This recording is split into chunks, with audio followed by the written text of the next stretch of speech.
So far I've told some sad stories about mum and everything she went through, what we went through. I've not gone into massive detail. You guys, anybody that's gone through this will see yourselves in what I've said, and you know how hard it is. It's heartbreaking. It's horrible. But I wanted not just to paint a picture of doom and gloom. We actually had a really good upbringing, me and Richard. And thanks for whatever living with Nan and Grandad is.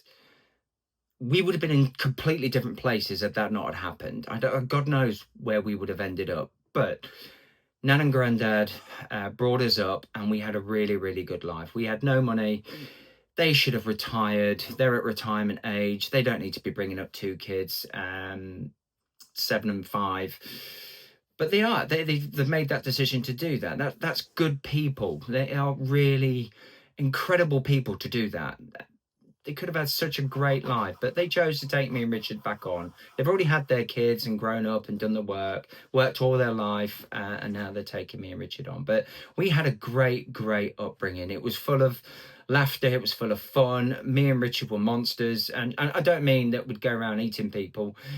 We were typical boys. We would get into trouble for the most stupidest things and come up with all these harebrained schemes.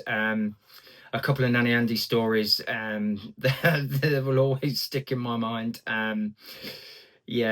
So where Nanny Andy lived in South Wigston, there was the South Wigston prison, and during the week, she would have some of the prison officers, a prison officer, God, it sounds like an orgy. A prison officer would stay with her Monday to Friday while they're away from the families, and then go home to the families at the weekend, and then repeat.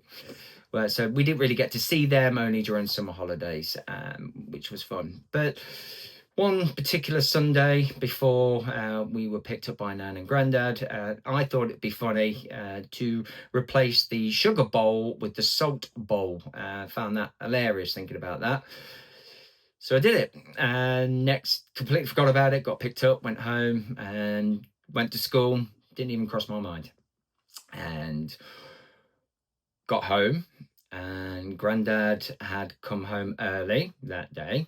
I'd run upstairs, said hello, ran upstairs to get rid of my school things, and then I hear, Robert, Richard, get your asses downstairs now. Oh no. And then it's all come flooding back. So turns out that the prison officer had made himself a cup of tea. He liked his sugar. Sod couldn't put like one or sugar in there. Apparently he put 3 sugars in there, as he told me, Nanny Andy, and then spat it out all over the table. And Nanny Andy, being such a lovely person, threw me and Richard right under the bus and told my nan that those 2 monsters have just replaced the sugar bowl with salt. And so, yeah, got a grounding over that one. Another Nanny Andy story. It sounds really cruel, but it really isn't. One of our favourite TV shows of the Christ, it was 70s, but we watched it in the 80s. Was a show called Battlestar Galactica. Anyway, this guy performs this flying kick on another guy, and he kicks him to a wall. So me and Richard thought it'd be cool to act that out. So of course I'm not going to let Richard kick me. So Richard was the guy who got kicked, and I attempted this flying kick and put Richard through a glass window, front door.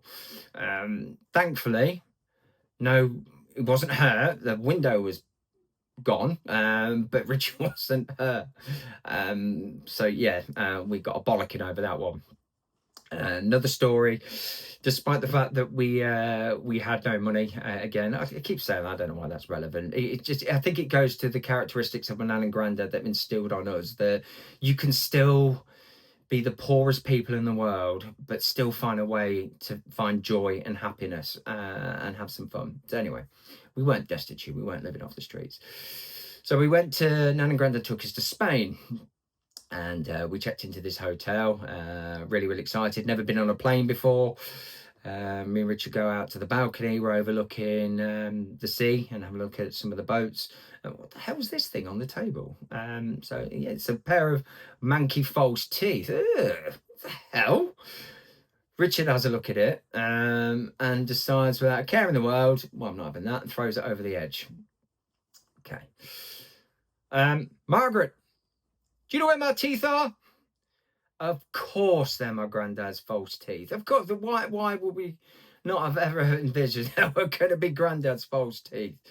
So me and Richard do this blank stare at each other. The colour has drained out of our faces.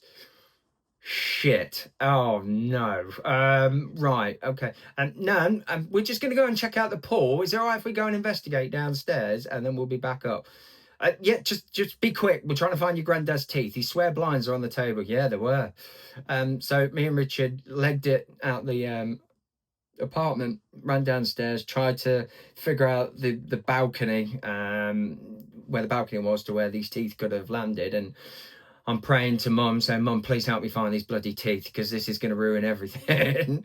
And luckily we found them. We actually found the bloody teeth. They buried themselves in like a bit of mud in this blade and all this grass, and they were covered in ants, so that was fun. But Richard took them, and then there was this little pool of water that had a light in it that would shine a light onto the hotel. So Richard rinsed it in that. I mean, God knows how many bacteria in that, but we didn't really think about stuff like that back then. Legged it back up to the room, threw the teeth onto the bed near where there was a suitcase, and then we got the hell out of there. And then we just let things play out. Hopefully, Grandad would then see them, and all will be well. And yeah, he found them. He said, "I rechecked it. Well, I don't know what the hell's going on. People play jokes on me." Wasn't us. No, swear to God, wasn't us. Definitely not going to admit any of that to the day I die. But then, without a care in the world, puts the bloody teeth in his mouth. I mean, luckily he didn't know where these teeth had been, but he didn't even rinse them. Just put these manky and trodden teeth in his mouth. So shit. That was fun. And it was stuff like that growing up. So me and Richard, like I said, we were two boys, we were growing up. If there was mischief to be had, we'd be there. If there was trouble we could get into, we would find a way to get into trouble. It was never done with malice. We were just stupid. I rode on told my kids this. I was trying to impress this girl, so I thought I could ride on the crossbar of a BMX and put my hands out. Why ride it like a horse, I suppose?